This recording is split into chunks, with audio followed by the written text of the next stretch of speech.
Bonjour et bienvenue dans cette troisième semaine d'Europe Hebdo, votre podcast de revue de presse européenne. Pour la semaine du 15 au 21 janvier, c'est une semaine de plénière au Parlement européen, donc il est beaucoup question de législation, mais aussi une variété de sujets qui touchent nos États membres, qui pourraient bien entrer dans le débat pour les élections européennes. Passons tout de suite à la vie de l'Union. International, l'UE renforce son soutien à l'Égypte. En 2022, l'Union européenne débutait son projet de gestion des migrations avec l'Égypte et le dotait de 23 millions d'euros. Une dotation relevée en 2023 à 115 millions d'euros. Pour 2024, la dotation sera de 87 millions d'euros, possiblement relevée à 110 millions d'euros lors de la prochaine réunion UE-Égypte. Le but de cet accord est de lutter contre la contrebande, la traite d'êtres humains, de faciliter les retours volontaires et les projets de réintégration. Les 87 millions d'euros seront essentiellement dédiés à la capacité opérationnelle maritime, aux gardes-frontières et aux opérations de recherche et de sauvetage en mer. Mais ce soutien se veut aussi plus large pour soutenir l'économie égyptienne dans tout un tas de secteurs. La situation économique de l'Égypte interpelle puisqu'elle subit une énorme pression aux postes frontières de Rafah, frontière conjointe avec la bande de Gaza, mais aussi la situation dans la mer Rouge, qui la prive de revenus du canal de Suez. Et elle souffre aussi de la situation géopolitique mondiale actuelle. De nombreuses ONG questionnent cet accord étant donné que peu de départs se font depuis l'Égypte et qu'un tel soutien financier devrait s'accompagner d'exigences sur les droits humains en Égypte. Environnement. Le Parlement européen renforce la lutte contre les émissions de gaz à effet de serre. 2 textes ont été adoptés par le Parlement européen pour limiter les gaz à effet de serre et protéger la couche d'ozone. Le premier texte renforce ce qui existait déjà pour les produits qui détruisent la couche d'ozone. Ces produits sont interdits depuis un règlement conjoint du Conseil et du Parlement européen datant de l'année 2000, reprenant l'essentiel du protocole de Montréal. Cette nouvelle législation renforce le cadre juridique pour récupérer et recycler les produits issus de la rénovation de bâtiments. Et le deuxième texte concerne les hydrofluorocarbones, dits HFC, qui sont utilisés pour remplacer les produits responsables de la dégradation de la couche d'ozone. Les HFC sont utilisés dans les frigos, dans les climatiseurs ou encore dans les pompes à chaleur. Ils sont responsables de gaz à effet de serre. L'objectif est de réduire drastiquement les HFC à l'horizon 2029, le temps de développer des alternatives. Environnement encore. Le Parlement européen lutte contre le greenwashing. Fini les grandes promesses non démontrées. Le Parlement européen a adopté la directive pour améliorer l'information des consommateurs par 593 voix pour, 21 voix contre et 14 abstentions. Désormais, chaque allégation écologique, comme bon pour l'environnement, écologique ou ami de la nature, devra faire l'objet d'une certification délivrée par une organisation indépendante ou par une autorité publique. Ce sera la même chose pour l'indice de réparabilité ou encore la prétendue compensation carbone effectuée par les marques. Il sera désormais interdit d'inciter le consommateur à remplacer le produit plutôt que nécessaire, comme pour les cartouches d'encre, d'imprimante, ou encore de cacher qu'une mise à jour aura un impact négatif sur l'utilisation d'un appareil. L'information concernant la garantie devra être plus visible et le texte charge la Commission européenne de créer un label pour les constructeurs qui désirent avoir une garantie supérieure à 2 ans, le minimum obligatoire dans l'Union européenne. Il ne reste plus qu'à avoir l'aval du Conseil et les États membres auront 2 ans pour appliquer la directive. Environnement toujours, un grand plan pour les camions et bus propres adopté. Le Conseil et le Parlement européen se sont entendus sur de nouvelles règles renforçant les limites d'émissions de CO2 par des véhicules utilitaires lourds. Ce texte fixe pour objectif d'atteindre une réduction de 45% des émissions par rapport à 2019 d'ici 2030, puis 65% d'ici 2035 et 90% d'ici 2040.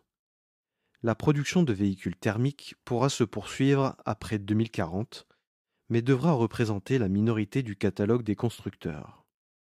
Après 2040, il sera attendu que la majorité des véhicules utilitaires lourds soient électriques ou roulent à l'hydrogène. Les camions à ordures et les camions mélangeurs de béton ne seront contraints qu'à partir de 2035.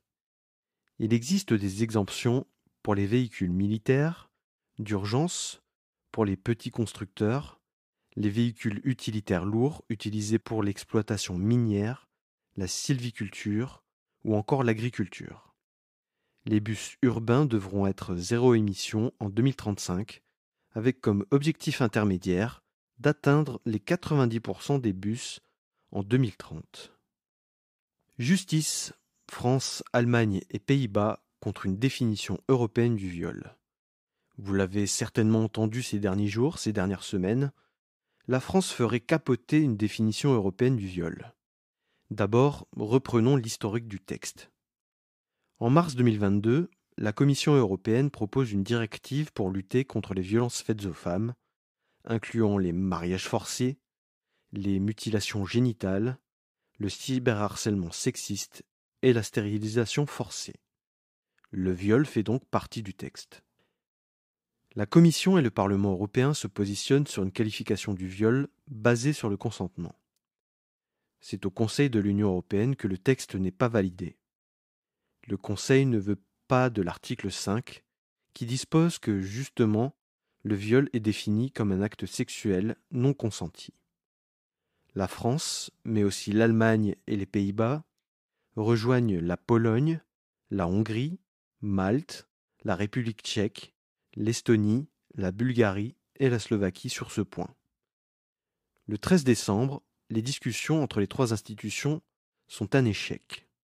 La présidence belge souhaite absolument adopter le texte avant la fin du semestre. Le Conseil de l'Union européenne argue que ce n'est pas une compétence européenne, mais nationale, invoquant par ailleurs l'article 83 TFUE. Il est vrai que le premier paragraphe de l'article n'indique que des eurocrimes essentiellement reliés au crime organisé. Mais le paragraphe 2 évoque la possibilité d'agir via une directive pour harmoniser les législations nationales et avoir un seuil minimal applicable dans tous les États membres. Pour la France, cette définition du viol existe déjà en droit national. Aux Pays-Bas, cette définition est en cours d'adoption, et en Allemagne, elle y est partiellement.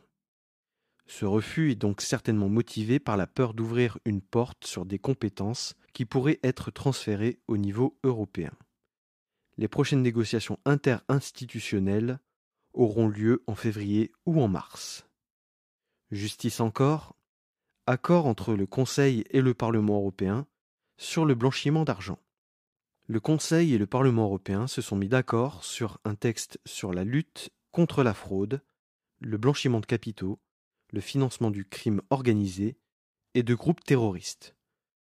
Désormais, les maisons de luxe, les clubs de football et certaines institutions du secteur de la crypto-monnaie auront l'obligation de mettre en place un processus de vigilance à l'égard de la clientèle. Les transactions en espèces ne pourront pas dépasser les 10 000 euros et devront être inscrites dans un registre des bénéficiaires effectifs les personnes qui détiennent au moins 25% d'une entreprise.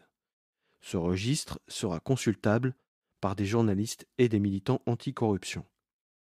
Les militants anticorruption disent déjà que les mesures seront facilement contournables. Social. La directive sur les travailleurs des plateformes est en péril. Fin décembre 2023, lors d'une réunion avec les représentants des autres États membres auprès de l'Union européenne, la France a marqué son opposition au texte sur lequel le Conseil, sous présidence espagnole, et le Parlement européen se sont entendus au sujet des plateformes dont le modèle économique repose sur les freelances. Elle rejoint donc la Pologne et la Hongrie, dont le système de protection sociale est moindre, et veulent le préserver. Elle se joint aussi à l'Estonie, qui cherche à protéger son champion Bolt, concurrent de Uber, aussi sur le marché des trottinettes électriques en libre service, et les pays scandinaves s'y opposent parce qu'ils veulent préserver leur système de négociation collective. La Commission et le Parlement européen souhaitent harmoniser les législations pour réguler les plateformes et mieux protéger les travailleurs. La Commission a proposé de leur octroyer le statut de salarié, entraînant de fait une plus grande protection et plus de droits pour ces travailleurs, comme des congés, des cotisations salariales qui donnent des droits au chômage et à la retraite, ou encore une meilleure couverture maladie.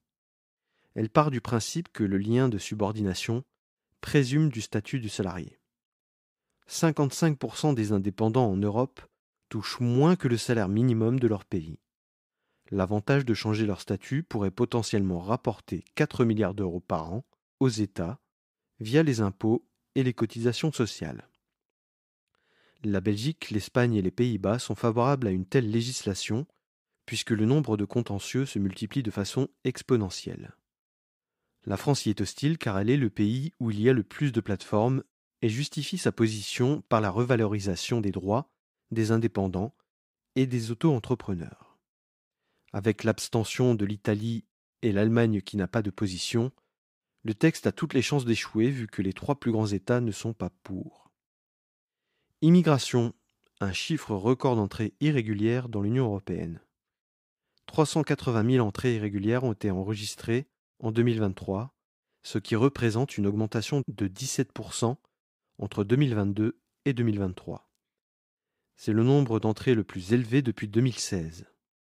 41% de ces entrées se sont faites par la route méditerranéenne centrale, c'est-à-dire par l'Italie. L'augmentation est constante sur les 3 dernières années. On compte plus de 100 000 Syriens, ce qui en fait la première nationalité. Ils sont suivis par les Afghans et les Guinéens. Lors de ces détections, on dénombre 10% de femmes et 10% de mineurs environ. Finance, le Parlement européen souhaite poursuivre la réforme du pacte de stabilité et de croissance. Pour rappel, le pacte de stabilité et de croissance, c'est la règle financière adoptée lors du traité de Maastricht, indiquant que les États doivent avoir une dette publique inférieure à 60% du PIB et un déficit public inférieur à 3% du PIB. Cette règle est trop rigide d'après certains groupes parlementaires qui réclament une réforme. C'est ainsi que le Parlement européen a voté pour entamer des négociations avec les États membres pour redéfinir les contours du pacte. Le 11 décembre, la Commission des affaires économiques et monétaires du Parlement européen a adopté son mandat de négociation. Les 2 plafonds sont maintenus, mais le Parlement est en faveur de l'établissement d'une période de 14 à 17 ans pour revenir dans les règles après les avoir dépassées. Le Conseil veut, lui, une période de 4 à 7 ans, soit 10 ans de moins. Aujourd'hui, 13 États ont une dette supérieure à 60%, soit quasiment la moitié des États membres. Le Parlement a intégré une exception. L'État membre peut s'écarter de la trajectoire pendant 5 ans avec l'aval de la Commission, seulement s'il investit dans les priorités stratégiques de l'Union, comme l'environnement et la défense. La vision du Parlement européen est de faciliter les investissements de long terme. Les 2 institutions souhaitent adopter cette règle avant les élections européennes. Culture. Le Parlement européen veut que le streaming profite plus aux artistes. Les plateformes de streaming musical représentent aujourd'hui 67% du chiffre d'affaires mondial du secteur musical, ce qui représente plus de 20 milliards d'euros. Quand un single se retrouve sur une des plateformes, 30% revient à la plateforme, 55% au label, dont 12,5% pour les interprètes, et 15% pour les éditeurs, dont 9,7% pour les auteurs. Les revenus sont concentrés sur les plus gros labels et les artistes les plus populaires. La Commission de la culture et de l'éducation du Parlement européen, par l'entremise de son rapporteur, a proposé toute une série de mesures pour que les plateformes de streaming musical soient plus équitables et que les artistes gagnent mieux leur vie par ce biais. Le Parlement requiert plus de transparence sur les algorithmes, les plateformes étant accusées de minimiser les chiffres du trafic pour reverser moins d'argent aux artistes. Le rapport préconise aussi l'interdiction du système de payola, par lequel l'artiste consent à minimiser sa rémunération contre une plus grande visibilité.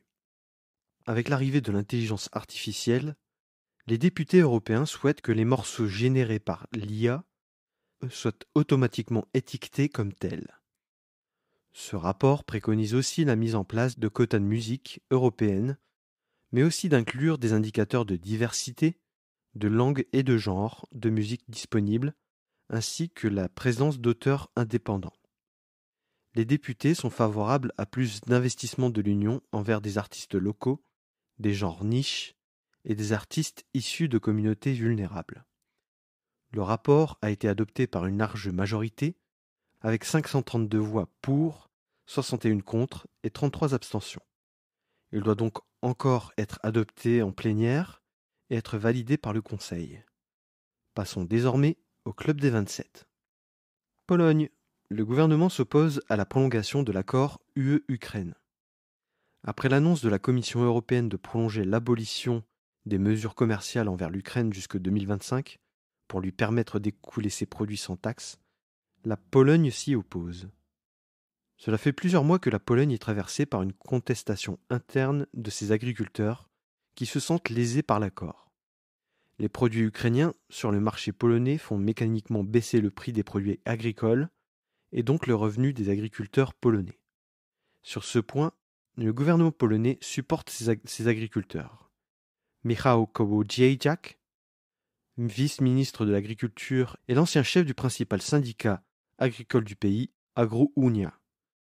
Le ministre de l'Agriculture, Czesław Siekierski, doit rencontrer le commissaire européen Valdis Dombrovskis pour parler de l'avenir de l'accord avec l'Ukraine et porter une demande de réduction de l'import de volaille et de sucre. La Commission propose une clause de sécurité qui paraît insuffisante pour le gouvernement polonais. Agriculture, la colère monte dans plusieurs pays de l'Union. C'est une réelle déflagration dans toute l'Europe. En Allemagne, la colère est montée à cause de la fin des subventions sur les carburants agricoles et de l'exemption de taxes pour les véhicules à moteur. En Pologne, comme dit précédemment, l'entrée de denrées ukrainiennes baisse le revenu des agriculteurs, ce qui les a poussés, avec les transporteurs, à bloquer des postes aux frontières. En Roumanie, les agriculteurs souffrent aussi de l'accord avec l'Ukraine et se plaignent des règles sur la rotation des cultures et les terres en jachère. Dans toutes les manifestations des agriculteurs, la colère se cristallise sur les règles environnementales perçues comme trop brutales. L'import de denrées qui ne respectent pas le cahier des charges européen sur l'environnement, auquel il faut ajouter le contexte économique d'inflation depuis la guerre en Ukraine, notamment sur l'énergie. Sur les mesures environnementales, le mouvement des agriculteurs aux Pays-Bas, le BBB, était parvenu à faire une percée au Sénat au début de 2023, sans transformer l'essai aux législatives à l'automne. Christiane Lambert, ancienne présidente de la FNSEA, désormais à la tête de la Copa-Cogeca, le principal syndicat européen des agriculteurs, dénonce la méthode Timmermans, du nom de l'ancien vice-président de la Commission Frans Timmermans, en charge du pacte vert européen, qu'elle juge trop brutal. L'agriculture sera certainement un des sujets qui fera l'élection européenne de 2024. Le Parti populaire européen, parti conservateur du Parlement européen, l'a bien compris en lançant plusieurs offensives, non seulement sur l'agriculture, mais aussi sur la pêche. Le PPE cherche à réduire la portée environnementale des textes en prônant la sécurité alimentaire et la durabilité économique et sociale des secteurs agricoles et piscicoles. Ursula von der Leyen est probablement en route pour un second mandat à la tête de la Commission européenne et quelques-uns des sujets environnementaux de la Commission ont disparu de l'agenda. Croatie. L'opposition vent debout contre un projet de loi contre les fuites dans les enquêtes judiciaires. Le gouvernement croate, mené par l'Union démocratique croate, le HDZ, parti conservateur, a introduit une loi sur la responsabilité pénale pour toute personne divulguant des informations confidentielles à la presse relatives à une enquête, mais ne s'applique pas à la presse. C'est un texte menaçant directement les sources.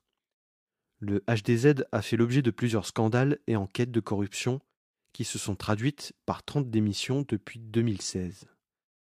La perspective des élections législatives, qui devraient avoir lieu cette année, sans qu'on sache pour l'instant à quelle période, motive certainement ce projet de loi. L'opposition insiste sur le fait qu'une telle loi va à l'encontre du droit européen. Roumanie, une autoroute pour soutenir la logistique ukrainienne devrait être livrée cet été. Alors que la Russie annonce créer une route ferroviaire dans les territoires occupés passant par Mariupol, Berdiansk et Melitopol, pour faciliter la logistique et éviter le pont du Kertch, cible des missiles ukrainiens, la Roumanie accélère sur l'autoroute A7. Ce projet d'autoroute, lancé en 2013, a longtemps stagné.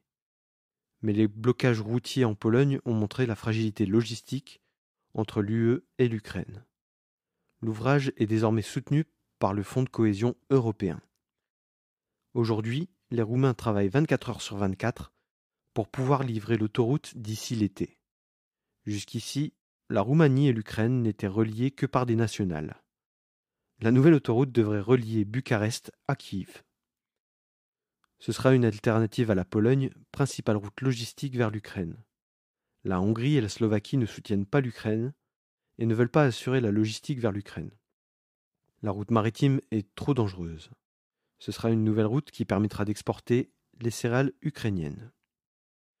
Grèce, le pays condamné par la Cour européenne des droits de l'homme. Le 22 septembre 2014, une vedette occupée par 14 Syriens s'approche de l'îlot grec de Psérimos. Les gardes-côtes grecs les repèrent et leur ordonnent de stopper le bateau. Le conducteur refuse. 20 balles sont tirées en direction de la vedette, 7 coups de semonce et 13 en direction du moteur. 2 Syriens sont blessés, dont un, Belal Tello, touché à la tête. En août 2015, Belal Tello est transféré en Suède, où se trouvent sa femme et ses enfants, les requérant devant la Cour européenne des droits de l'homme. Il y décède 4 mois plus tard. La Grèce est condamnée par la CEDH à verser 80 000 € à la famille. La Cour reproche à la Grèce de ne pas avoir su démontrer la nécessité absolue de tirer, en conséquence, la proportionnalité de l'intervention des gardes-côtes grecs n'est pas démontrée. La Cour fait aussi grief à la Grèce de ne pas avoir conduit sérieusement les investigations. Des éléments de preuve ont été perdus, il n'y a pas eu de recours à des analyses balistiques et médico-légales qui auraient pu être versées au dossier, et même les dépositions des témoins sont identiques, ce qui démontre que les personnes n'ont probablement pas été entendues. Hongrie, le nouveau champion de la voiture électrique. Debrecen, deuxième ville hongroise, s'apprête à devenir encore plus importante. La ville prévoit de créer 15 000 emplois dans le secteur de la production des voitures électriques, avec une usine BMW à la pointe de l'innovation et une usine du géant chinois de la batterie, CATL. La Cour des comptes européenne place d'ores et déjà la Hongrie comme le deuxième producteur européen de batteries, derrière l'Allemagne, mais aussi loin devant ses poursuivants. La production hongroise représente 25% de la production européenne. 5% du PIB de la Hongrie dépend du secteur automobile. Dans le domaine des batteries électriques, Samsung était venu s'installer dès 2017. CATL promet d'y construire sa plus grande usine en Europe. Et en décembre, le géant chinois de la voiture électrique BYD, concurrent principal de Tesla, a choisi Szeged fin 2023 pour y ouvrir sa première usine en Europe. D'après le représentant français de BYD, la Hongrie disposait déjà de toutes les infrastructures et du savoir-faire pour devenir la première usine d'Europe. L'entreprise dispose déjà de fournisseurs locaux et de bonnes relations avec les autorités puisque BYD y a déjà installé une usine qui fabrique des bus électriques. Mais ce qui a pu faire la différence, c'est le droit hongrois qui permet d'amener plus facilement des travailleurs étrangers et qui sanctionne moins les atteintes à l'environnement. Allemagne, les manifestations contre l'extrême droite prennent de l'ampleur. Pour le deuxième week-end de suite, les Allemands défilent dans la rue pour montrer leur opposition à la montée de l'AfD dans les sondages. Entre le vendredi 19 janvier et le dimanche 21 janvier, 1,4 million d'Allemands ont défilé dans tout le pays. Dimanche, c'est même une quarantaine de villes qui se sont mobilisées. Pour rappel, ces manifestations ont été déclenchées par l'enquête du magazine d'investigation corrective qui a révélé que plusieurs personnalités de l'AfD ont rencontré Martin Sellner, un identitaire autrichien, à Potsdam. Martin Sellner a proposé un plan pour expulser 2 millions de personnes vers le Maghreb, que ce soit des demandeurs d'asile, des étrangers en situation même régulière, ou même des citoyens allemands qu'il considère comme non assimilés. L'AfD est deuxième dans les sondages, et même en tête dans les régions de l'ex-Allemagne de l'Est, où auront lieu des élections régionales au printemps, et où ils sont favoris pour gagner quelques Länder. L'AfD jure ne pas avoir adhéré au projet d'expulsion massive. Passons à présent à la rubrique Nos chers voisins. Serbie, l'opposition continue de manifester. La contestation continue. L'opposition est revenue manifester à Belgrade le 16 janvier. Elle continue d'accuser le SNS, le Parti démocratique serbe d'Aleksandar Vučić, d'avoir fraudé, notamment en faisant voter des personnes non inscrites ou encore des personnes inscrites dans un garage, un logement insalubre et inhabité, ce qui semble montrer que des électeurs fantômes ont pu voter. Le parti La Serbie contre la violence a déposé un recours devant la commission électorale et veut saisir la Cour constitutionnelle.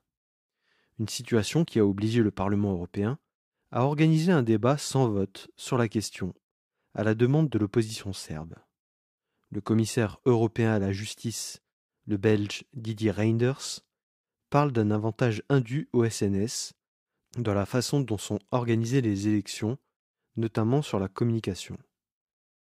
Il indique que la Serbie devra absolument se réformer pour garantir des élections équitables et respecter les critères de Copenhague, nécessaires pour entrer dans l'Union européenne. La Commission attend le rapport du BIDDH, organe d'observation de l'OSCE, mais sa position se base déjà sur les observations des observateurs des institutions européennes. Didier Reynders demande à ce que les réformes soient mises en place avant les prochaines élections. Merci beaucoup de votre écoute et à la semaine prochaine sur Europe Hebdo.